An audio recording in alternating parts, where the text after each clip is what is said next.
না, আপনার চাচা যাবে সেই বীজ আপনাকে সেই আপনার চাচা ধরাই দেবে। তাহলে কি হলো, আপনি খারাপ বলে বিক্রি করছেন, এই বীজ মনে হবে না ভালো, বিক্রি করে দিয়ে বেশি লাগবে। বাড়ি এসে পর কি করবে, সেই বীজ আপনার চাচা কিনে আসবে, তার জমিতে লাগাবে। এই আমি তো এই বীজ কিনে নিয়ে আসলাম, তুমি লাগালে কেন? আমি তো দোকান থেকে নিয়ে আসছি। কি ভুল করলাম, তখন মাথায় হিসাব লাগবে, এখন তো ফেরতও দিতে পারবে না, ঠিক কিনা? তো আমরা চেষ্টা করবো আমাদের খেতে উৎপাদিত যে ফসলগুলো আছে, যে সরিষা আছে, ওই সরিষা থেকে আমরা বীজ রাখবো। তবে হাইব্রিড বাদে, হাইব্রিড কিন্তু একবারই ফলন হয়, দ্বিতীয়বার সে ফলন আর হয় না, হাইব্রিড একবার। কিন্তু আমাদের যে বাড়ি 14 আছে না, বিভিন্ন বাড়ি 14 ছাড়া আরও কিছু কিছু ফলন আছে, যেমন 27 আছে, তারপর দেশি কিছু জাত আছে। দেশি জাতের ফলন কিন্তু খুব বেশি হয় না, ছোট ছোট গাছ হয়, মনে কিন্তু প্রচুর হয়েছে, কিন্তু ফলে মাত্র অল্প করে ছোট ছোট গুড়ি গুড়ি গুড়ি গুড়ি গুড়ি, তাই না? বসেন, তার কোনো কিছু জানার আছে কিনা আমাদের সম্পর্কে? যদি কোনো ভিতরে অনেকের প্রশ্ন থাকে যে আমরা কি হবে, কি করব, সামনে কি হবে, এরকম আছে না প্রশ্ন?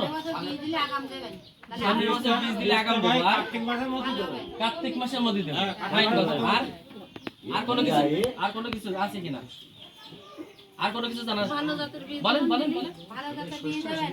আমরা তেল জাতীয় ফসল নিয়ে কাজ করবো, শুধু তেল জাতীয় ফসল যেগুলো আছে আমরা তাই নিয়ে কাজ করবো।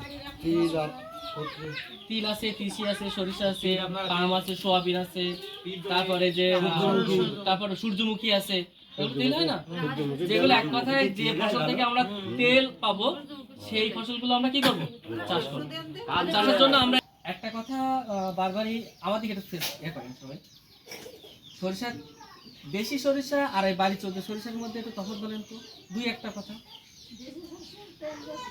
দেশি শস্য তেল বেশি না, চাচি ভুল বলছে।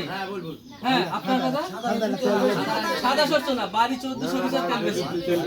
কথা হলো বাড়ি 14 সরিষার তেল অনেক বেশি, কেজিতে 350 গ্রাম।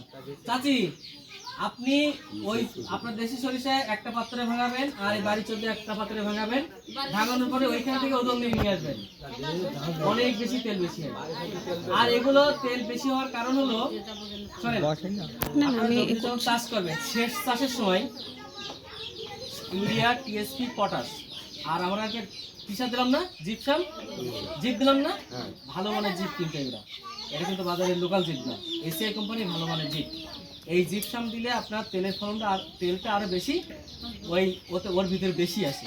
এই জন্য তেল দেওয়া জমি চাষের পরে অবশ্যই আপনারা ওই তেলের জন্য জিপসাম ব্যবহার করবেন, তাহলে কি হবে, বেশি বেশি পরিমাণে ফলন পাবেন, আর ফল থেকে যত পুষ্ট হবে তত তেল বেশি হবে। একটা এই ছোট বাচ্চা দেখেন, এই